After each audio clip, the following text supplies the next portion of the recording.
Bienvenue pour cette nouvelle vidéo consacrée au kit de développement Mexduino et plus particulièrement aujourd'hui le fonctionnement de l'écran LCD. Alors le kit Mexduino, il contient bien sûr la carte micro et il contient aussi un capteur de vision. Voir ma vidéo sur l'ESP32 Cam, je donne tous les détails de fonctionnement de ce type de caméra. Et le kit Mexduino, il contient aussi un écran LCD.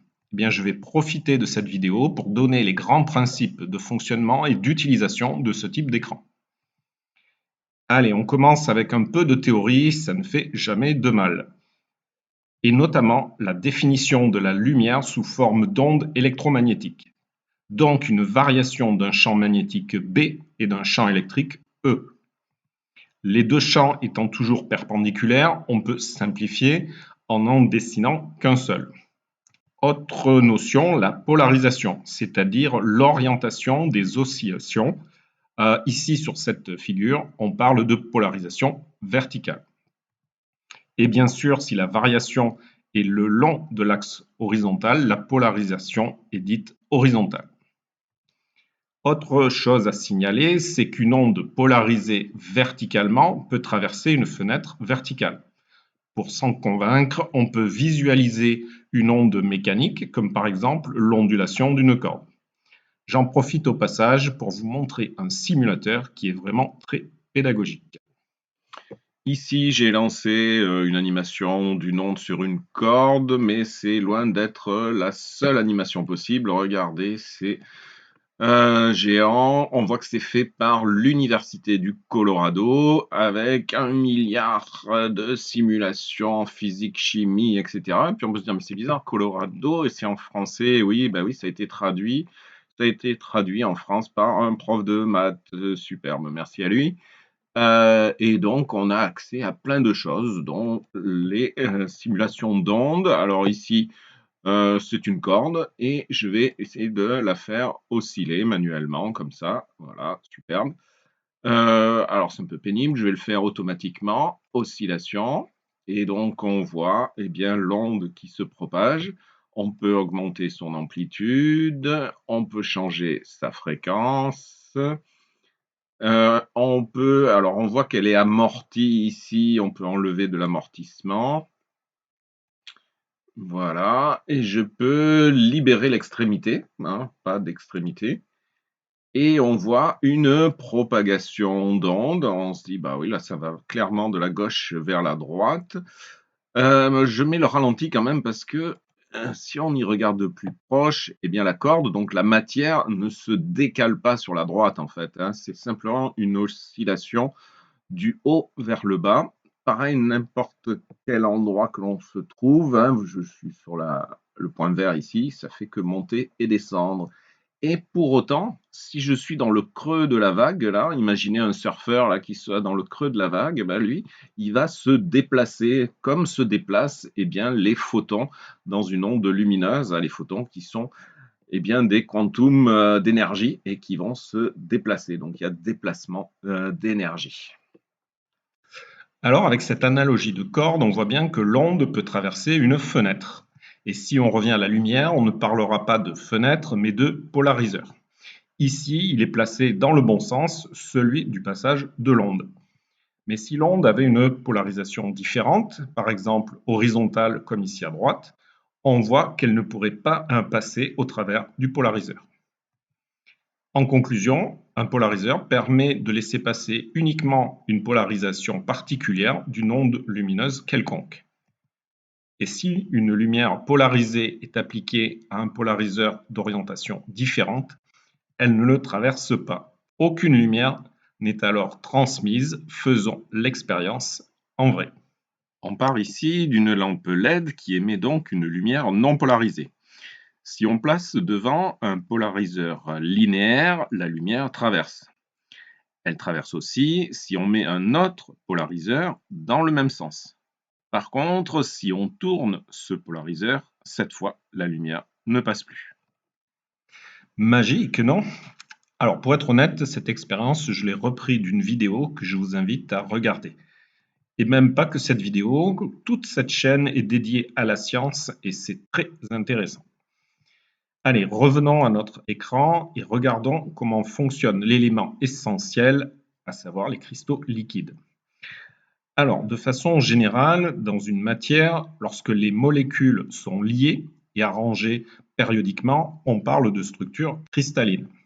À l'inverse, dans un liquide, les molécules sont libres de mouvement et entre les deux, il existe des cristaux dits liquides. Ils ont la particularité d'avoir une structure entre cristal et liquide et qui peut être modifiée par l'application d'une contrainte externe et plus particulièrement l'application d'un champ électrique. Et là où ça devient intéressant, c'est lorsque l'on réalise une torsion de la structure. C'est l'effet Twisted Nematic, dit TN. Rien à voir avec les TN de Nike, sauf peut-être l'esprit de torsion du talon de la chaussure. Dans notre cas, on parle de torsion de la structure moléculaire. Alors, bien sûr, il s'agit de matériaux spéciaux. Toutes les molécules n'ont pas cette propriété. Le plus courant pour la réalisation d'écrans LCD, c'est le 5CB. La formule chimique ressemble à celle du CBD, mais rien à voir bien sûr.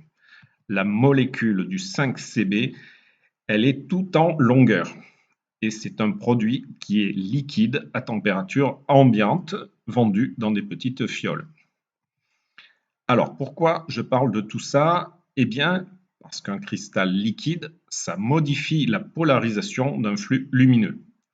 Et ça grâce à l'orientation des molécules de sa structure. Et grâce aux cristaux liquides, on va pouvoir fabriquer des pixels. La source de lumière, elle est au fond. C'est généralement une ou plusieurs LED. Ensuite, un premier filtre polarisant, puis c'est l'hélice du cristal liquide qui va faire tourner cette polarisation et qui pourra ainsi passer le second filtre placé perpendiculairement au premier.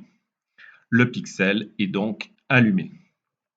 Si maintenant on applique un champ électrique sur les électrodes du cristal liquide, sa structure moléculaire va se modifier et laisser passer le flux lumineux sans faire tourner sa polarisation. Cette lumière ne sera donc pas dans la bonne direction pour franchir le second filtre, le pixel est donc éteint. L'interrupteur permettant d'appliquer la tension est un tout petit transistor. Chaque pixel est donc constitué du cristal liquide avec son hélice, d'un filtre de couleur rouge, vert ou bleu et d'un transistor pour contrôler la luminosité du pixel.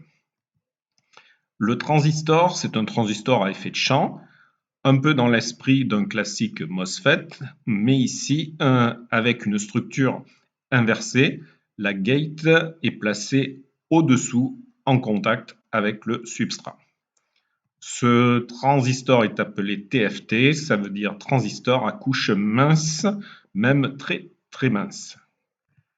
Au niveau technologique, on retrouve différentes réalisations, comme avec le très répandu silicium amorphe, ou plus exactement l'amorphe hydrogéné, qui est très adapté à la dépose en couche mince. C'est d'ailleurs le même que l'on utilise pour certains panneaux photovoltaïques, avec une couleur caractéristique tendant un peu vers le marron foncé. Sinon, on trouve aussi la technologie LTPS avec du silicium polycristallin. C'est un silicium avec de multiples cristaux de taille et de formes variées. Il est aussi utilisé pour le photovoltaïque avec des cellules ayant un aspect patchwork de différents bleus. Et enfin, plus récemment, des transistors dont le canal de conduction est réalisé avec de l'indium, un métal rare dont certains annoncent la disparition d'ici 2030. On peut l'acheter sous forme de lingots comme de l'or. Certains spéculateurs s'amusent d'ailleurs à faire des stocks. Et dans notre transistor, l'indium, il est associé au gallium, qui lui n'est pas rare, 9000 ans de réserve selon certains spécialistes. En termes de performance, deux critères importants, la vitesse de fonctionnement et la consommation de courant. Sans parler du coût, bien sûr. Pour le choix final, tout dépend aussi de la taille de l'écran à réaliser, bien sûr. On comprend bien que les problèmes ne seront pas les mêmes avec des écrans de 49 pouces qu'avec de petits afficheurs de moins d'1 pouce. Mais quelle que soit la taille, le principe reste le même. Un transistor est associé à chaque pixel. Toutes les grilles sont reliées par ligne. Toutes les sources sont reliées par colonne. Même logique pour les écrans en couleur. Les pixels sont rouge, vert ou bleu alternativement sur chaque ligne. Les drivers de ligne commandent les transistors en tout ou rien sur leur grille, à tour de rôle, ligne par ligne. Et les drivers de source envoient une tension analogique sur le pixel après conversion de la valeur numérique correspondante à l'intensité de la couleur à afficher. Vu en coupe, on voit ici les différentes couches d'un écran LCD, depuis le rétroéclairage au-dessous jusqu'au filtre de couleur au-dessus, en passant par les transistors TFT, commandés par un driver, une puce spéciale pour cette fonction. Vu de dessus, on voit les transistors tout petits, un transistor par pixel. Sur les côtés, les connexions pour commander les lignes et les colonnes. Et en bas, le bornier pour relier le circuit driver. Le driver, il est collé sur le support avec ses connexions en dessous. En zoomant, on voit l'espèce de colle qui maintient fixée la puce et qui contient des billes conductrices. Et ça de façon à établir une connexion électrique entre les broches du CI et les pistes conductrices ITO collées sur le support. Les billes sont suffisamment espacées pour ne pas faire de court-circuit par ailleurs. Alors, qu'en est-il avec l'afficheur de la carte Mexduino? Premièrement, on note sa petite taille, 2,4 pouces. Et on devine à droite l'emplacement du circuit driver qui grignote un peu de place. Deuxièmement, on remarquera que c'est un composant chip on glass, donc monté sur un support en verre, contrairement à l'autre technologie montée sur circuit imprimé. Donc attention, c'est fragile, très fragile. Le verre, il sert de support et il est enduit d'un oxyde ITO pour former les connexions électriques. Le circuit driver tout en longueur, il est collé au verre, j'en ai parlé tout à l'heure. Et enfin, la nappe de raccordement pour aller dans notre cas à la carte Mexduino. Au niveau du driver, il s'agit d'un ST7789.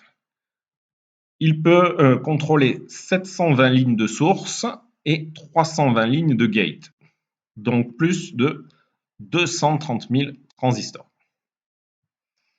L'écran est couleur, ce qui signifie qu'il y a des cellules RGB, ici réparties le long des lignes de grille.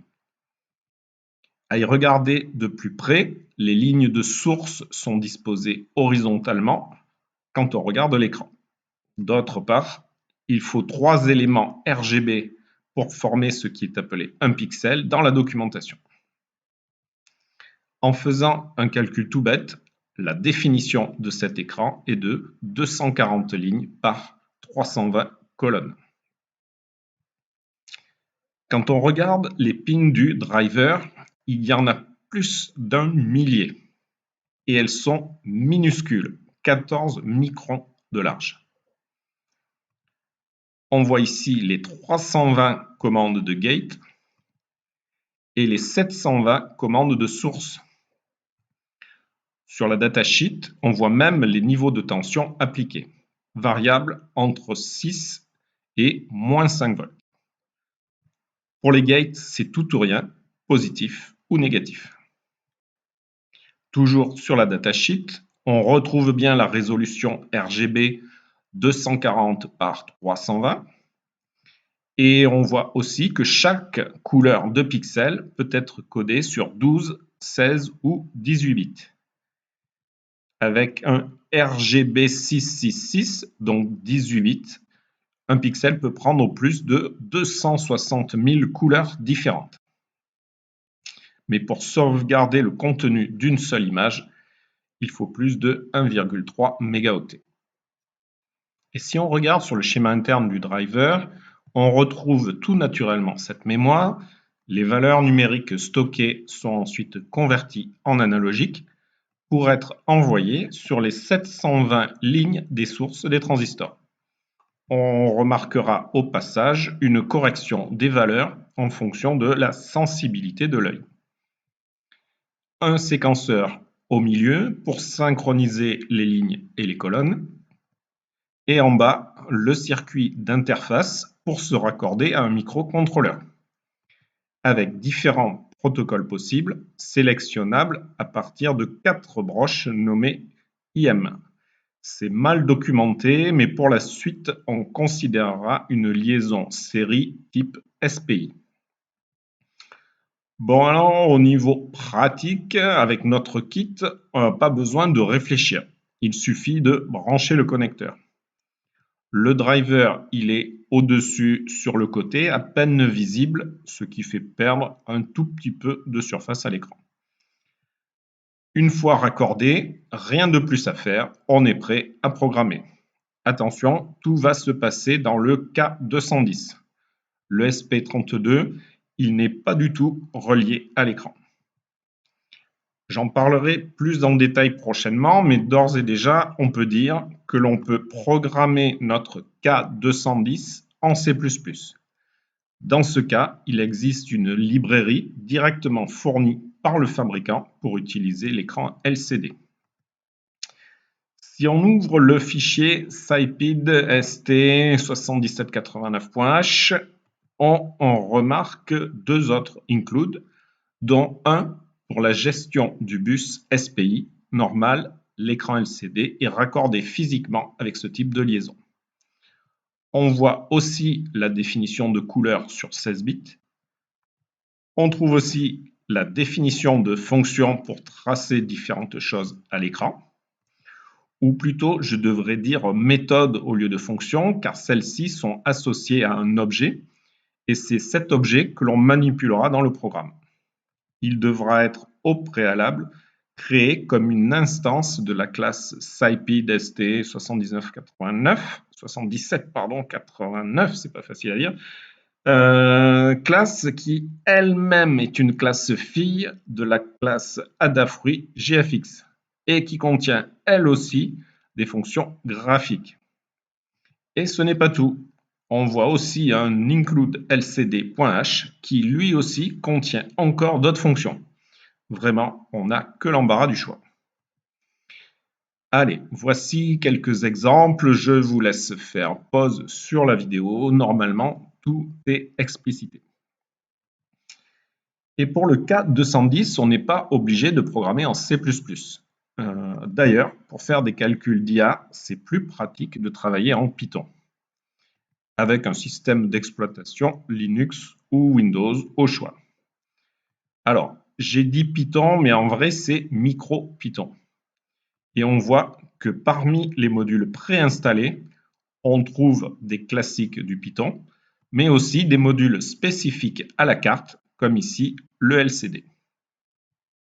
Et si on regarde de plus près ce module LCD, on y trouve des fonctions très utiles, ainsi que la définition de couleurs en RGB 565. Et tout naturellement, on peut faire des dessins ou écrire du texte. Mais la fonction que je trouve encore plus intéressante, c'est celle qui s'appelle Display. Elle permet d'afficher une image dans sa globalité, format BMP, JPEG ou autre.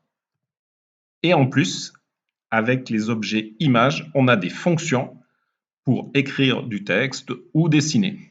Et ça, avec une multitude de couleurs.